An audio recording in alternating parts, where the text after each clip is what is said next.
Welcome! In this video, I would like to address some general thoughts about how you might best prepare for attending college in the coming semester. Whether you're a returning student or a first-time student, whether you'll be a residential student, a commuter, or a remote student, I think you'll find the information in this video both useful and interesting. Let's get started. I've titled this presentation, Getting Ready for College, Preparing for Your First Semester. Now, you may be a returning student or a transfer student, so it's not really your first semester that's coming up, but that's okay. I bet I've addressed a few items in this lecture that you haven't thought about. Let's see what I've got. I'm assuming that you've applied to and been enrolled in a college program. So I will not be addressing the application process and the financial aid issues and the FAFSA form that American students must use. I'm going to assume you're enrolled in a college program. Now, you may have already attended college classes, or you may just now be preparing for your first class. It doesn't matter. You're welcome to watch this video because I will address information that will be useful to both cohorts. If you are a residential student, then I expect that you've already been in contact with your roommate or your roommates and that you've coordinated the household living requirements. I know when each of our daughters left for university, they coordinated colors of bedspreads and wall hangings and curtains. They really made their dormitory rooms very accommodating. And I assume that you're looking forward to being a college student. Now, first thing I want to advise you to do, take care of all the details at home. Be prepared mentally and physically. Be prepared to be on your own, to be independent. If you're going away to school, please reassure your family that you're not leaving them permanently, that you will be in touch with them every few days, and that you will return home during breaks and for the holidays, and that you'll be inviting them to come visit you on campus. This is particularly important to reassure mothers. Most of the moms that I know really were pretty sad when their children went off to university. But take care of the dads also. I really missed my daughters while they were at campus. And now as adults, I still miss them. And I text them every day or two and stay in touch with them. And I look forward to their phone calls, even though most of the time when they call me, they're asking me some computer question or one of my daughters is writing a number of academic papers, so she calls me with APA questions, but I still like talking to them, and I miss having them around. Before you head off to campus, make sure that you have a computer that will meet your degree requirements. Now, I assume you're taking your own laptop computer with you. If not, the university will have computers that you can use while on campus. But if you're taking your own and you plan to make that your sole computing device, make sure it meets your degree or your campus requirements. Most programs allow students to use either a Mac or a PC, and in some cases, a Linux computer can work also. But if your degree program has particular requirements, make sure you address those. I bet you didn't think that you're going to need more power devices than at school than you have at home. So I advise you 2 power adapters for your laptop, your notebook computer. Keep one of those adapters in your backpack so that you're ready to use it in the library or in class. Keep the other one at home just in case you lose the one that you carried in your backpack. And make sure you have sufficient USB charging devices or chargers.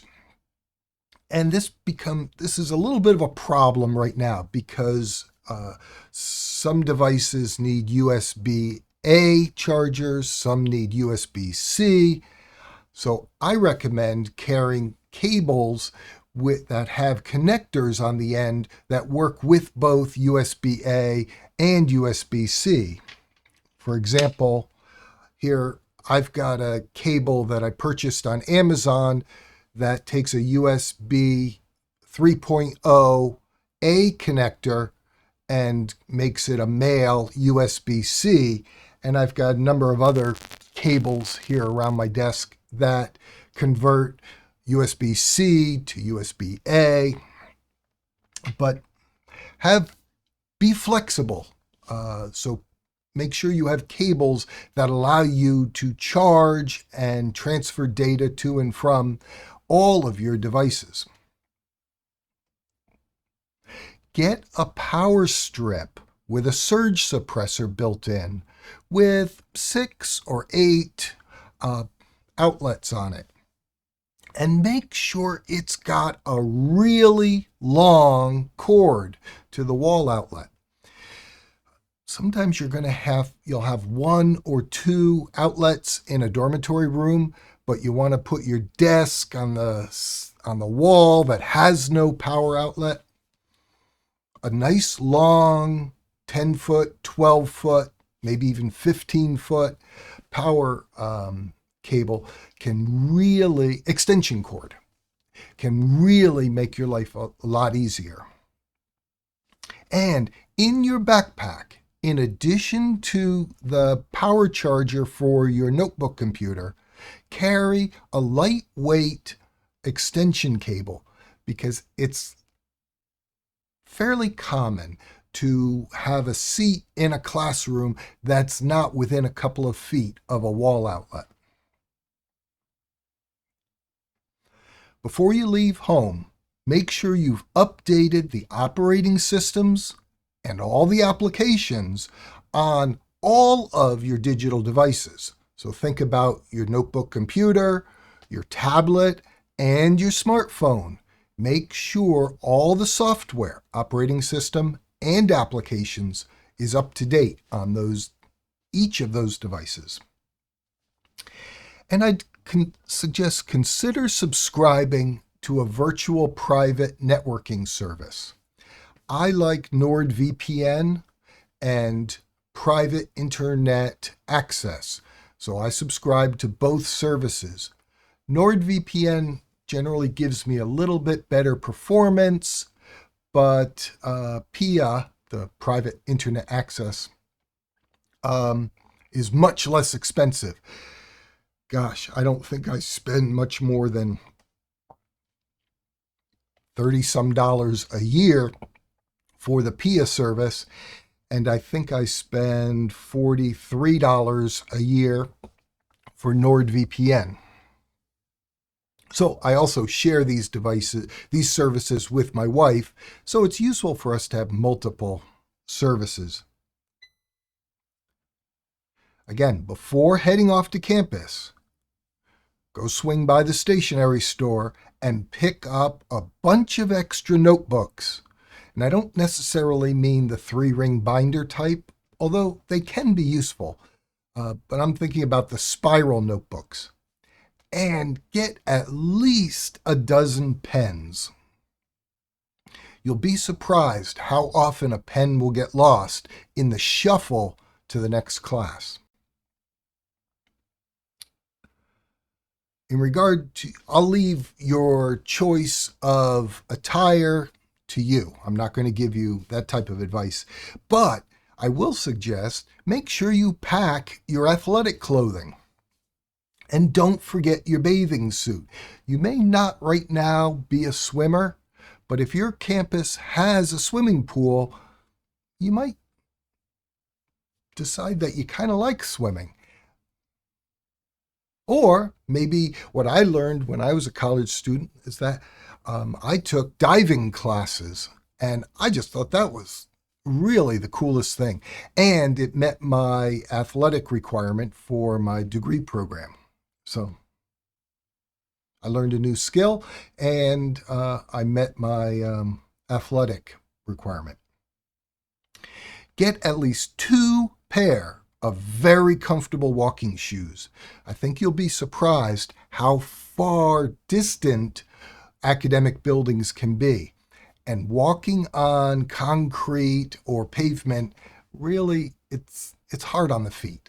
So get at least 2 pair of comfortable shoes so you can rotate them.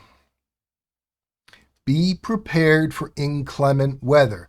There is nothing worse than having to sit through a 90-minute lecture with wet feet. So I'm not suggesting we all go out and buy rubber boots to wear, but a good pair of waterproof hiking boots is what I prefer, and it's what I wear to teach in on days when it's snowing or raining really hard. Make sure your backpack is waterproof also. If it's not, you might consider buying one of the plastic covers that backpackers use to protect their backpacks. The first day that you arrive on campus, get your student ID card. Without that card, you're not going to be able to eat in the dining facility. You might not have access to the library. You won't be able to get into the gymnasium.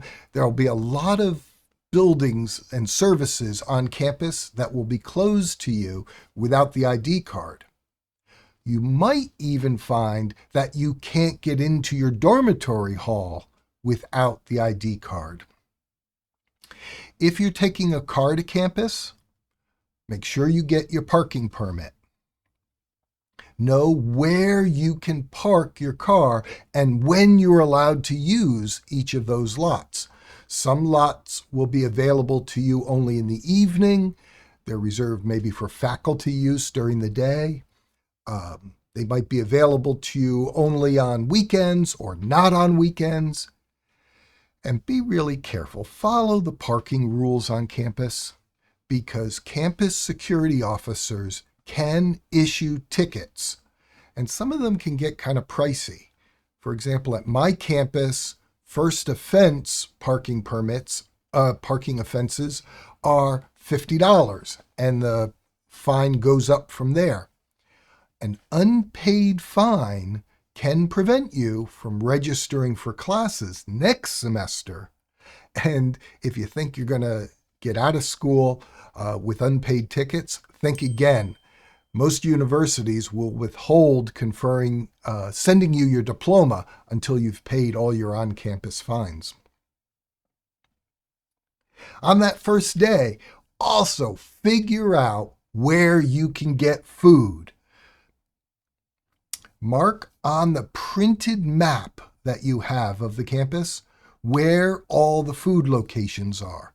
Not just the ones that at first you think you're going to use, but where all the food sources are. And that includes dining facilities.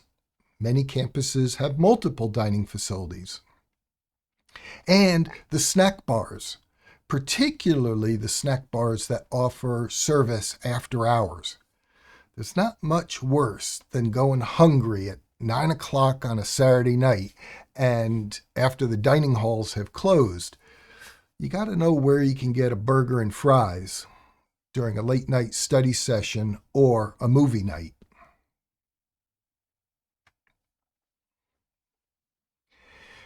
During that first week that you're on campus, get to know the layout of the land. Figure out where all the buildings are, note their names, note which ones you'll have classes in, and plot the quickest route between each of your classes. Now, the quickest route may not be the physically shortest route. The physically shortest route might take you through the Student Commons building. Well, that's not going to be a fast route because that's where students might congregate in between classes. So you're going to bump into friends and you chit-chat and catch up with one another. And yeah, sometimes you need to take the path around the building. Identify the safe spaces on campus. If you find yourself in a bit of physical danger while you're on campus, particularly at night, know where you can go to be safe. Your university will probably schedule a general student orientation, and your academic departments might also have student orientations. Attend all of these. And keep your fingers crossed that the two academic departments don't have orientations at the same time. Pay attention during these orientations. Take good notes, because often details will be presented during these orientations that might not sound important in the moment, but will become important later in the semester. Find where your mailbox is, how to open and access your mailbox, the hours that the mail service is available. And during the first couple days on campus, handwrite a thank you note to your high school academic counselor. Thank them for helping you get prepared for college. And that postal franking, the stamp on the letter that the post office prints over the postage stamp, will prove that you're really at college. And these are things that high school counselors love to receive, and sometimes they'll pin them to their bulletin boards. Thank your counselor for helping you prepare for college. Meet with your academic counselor on campus. Usually, a faculty member will be assigned to guide freshmen, sophomore students, and not too infrequently juniors and seniors, and also graduate students. Don't ever register for a class without first getting the advice from your academic counselor. Your counselors can help you choose which courses best prepare you for your major program of study, which classes will meet degree requirements. For example, who would have thought when I went off to college that I would have to take a 3-credit gym class in order, maybe it was only 1 credit, but it still met 2 or 3 times a week, a gym class in order to graduate. But my university required it. So I took that class in high diving. Keep your eye open, keep your ear open for new friends during your first few days on campus. It's likely that if you're a residential student, you'll partner up with your roommate or roommates. But it may turn out that while the two of you can make good living mates, you may not actually become best friends. So broaden your horizons. It's also nice to have friends other than those with whom you live, because sometimes you just spend too much time together with one person. It's nice to have a bit of variety in your friends. And look for friends who are studying subjects different from those that you're studying. If you're a computer science major, make friends with a math major or a history major or a liberal arts major. Having friends with different academic interests can broaden your horizons and theirs.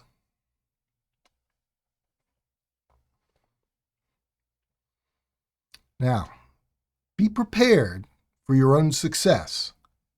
Talk to other students about the classes that they're taking. Talk to your faculty about their research interests. You may already have a major in mind, but keep your options open. Most universities will allow students until the second year to declare a major.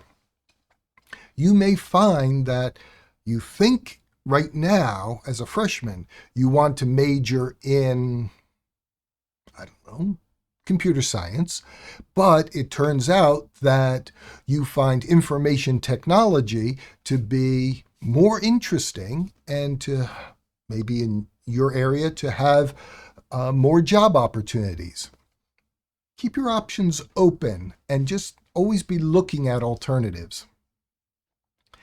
When it comes to class, I've said this in prior videos and I'm going to say it again.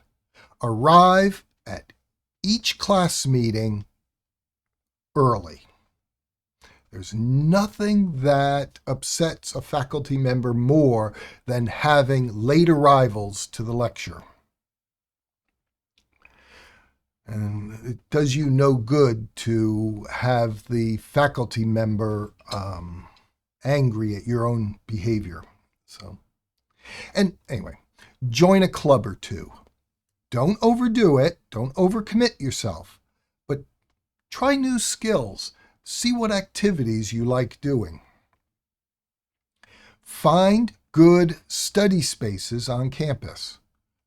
Your best study space will probably not be your dormitory room because it becomes a noisy place, particularly in the evenings and on weekends. You might be able to reserve a study carrel at the library. If you can, book it now, early in the semester, so you get your preferred dates and times. And don't forget, you probably will be assigned to a learning team in multiple classes. So keep an eye out for where are good places to study in a group. Be a little bit nosy. Pay attention to the software programs that other students use. You may learn some tips and tricks from the way that they're using their computers that will help you be more efficient. Now, I'm going to ask you to give other students advice.